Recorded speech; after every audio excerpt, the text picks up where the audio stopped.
Good morning 12th class. अब आपका जो नेक्स्ट टॉपिक है वो है अभिक्रिया की दर को प्रभावित करने वाले कारक। अभिक्रिया की दर है ये हम पहले सीख चुके हैं। तो वो दर किन किन कारकों से बढ़ाई जा सकती है या घटाई जा सकती है, आज हम उन कारकों के बारे में पढ़ेंगे, क्या क्या फैक्टर उसको इफ़ेक्ट करते हैं। सबसे पहला है आपका अभिकारकों की सांद्रता। देखिए, अभिकारक जितने ज़्यादा होंगे अभिक्रिया की दर उतनी अधिक होगी। तो आप ये कह सकते हैं कि अभिक्रिया का वेग अभिकारकों के सांद्रण के समानुपाती होता है। जितनी अधिक सांद्रता होगी उतना अधिक उसका वेग होगा। सिंपल। नेक्स्ट आता है ताप। ताप के साथ अभिक्रिया की दर बढ़ती है। अगर आप टेम्परेचर को बढ़ा देंगे, गर्म कर देंगे, तो अभिक्रिया बढ़ जाएगी। लेकिन इसके अंदर आपके पास अभिक्रिया में 10 डिग्री सेल्सियस का अंतराल देने पर आपके पास जो डिफरेंस आता है वो अभिक्रिया की दर की वृद्धि किस रेशियो से होती है वो आपको ये दिया होगा। ठीक है, तो ताप की वृद्धि के साथ अभिक्रिया की दर की वृद्धि भी होगी, लेकिन हमेशा आपके पास किस रेशियो से वृद्धि होती है उसको हम ताप गुणांक कहते हैं।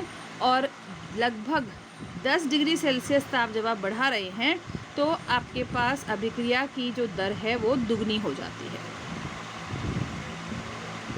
ठीक है। फिर उत्प्रेरक।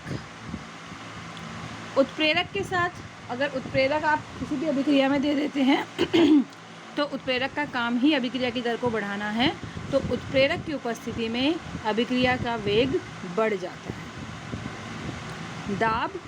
दाब फैक्टर केवल उसी अभिक्रिया में कार्य करेगा जहाँ पर आपके पास जो अभिकारक हैं वो गैसीय अवस्था में होंगे। तो गैसीय अवस्था में अभिकारक अगर हमने लिए हुए हैं, दाब बढ़ाने के साथ अभिक्रिया की वेग बढ़ जाएगी। क्यों बढ़ जाएगी? क्योंकि जब आप दाब बढ़ाएंगे तो उसके गैस के कण पास आ जाएंगे, उनके बीच में टकराव बढ़ जाएगा और फिर अभिक्रिया की वेग बढ़ जाएगी।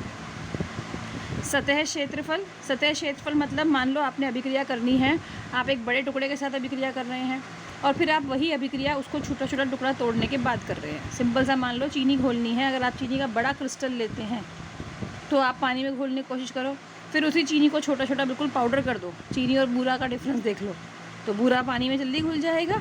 तो क्यों हुआ? क्योंकि आपने उसको पाउडर करके उसका क्षेत्रफल बढ़ा दिया था। ये होता है आपका सतह क्षेत्रफल के बारे में।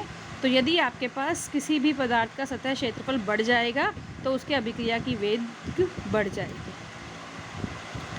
अभिकारकों और उत्पादों की प्रकृति ये इस क्रम में निर्भर करती है। गैसीय अवस्था वाले सबसे अधिक दर पे काम कर रहे हैं, द्रव अवस्था में थोड़ा कम और ठोस अवस्था में और भी कम। और इसके बाद नेक्स्ट है आपके पास माध्यम की प्रकृति।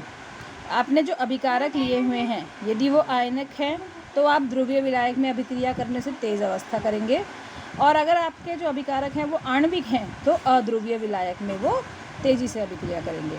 तो जो भी अभिक्रिया हमें करनी है उसके हिसाब से हमें उसका माध्यम सिलेक्ट करना है। और लास्ट आता है विकिरण का प्रभाव।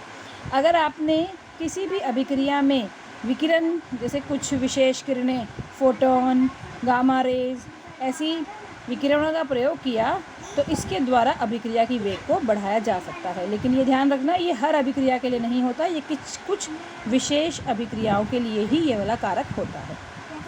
ओके।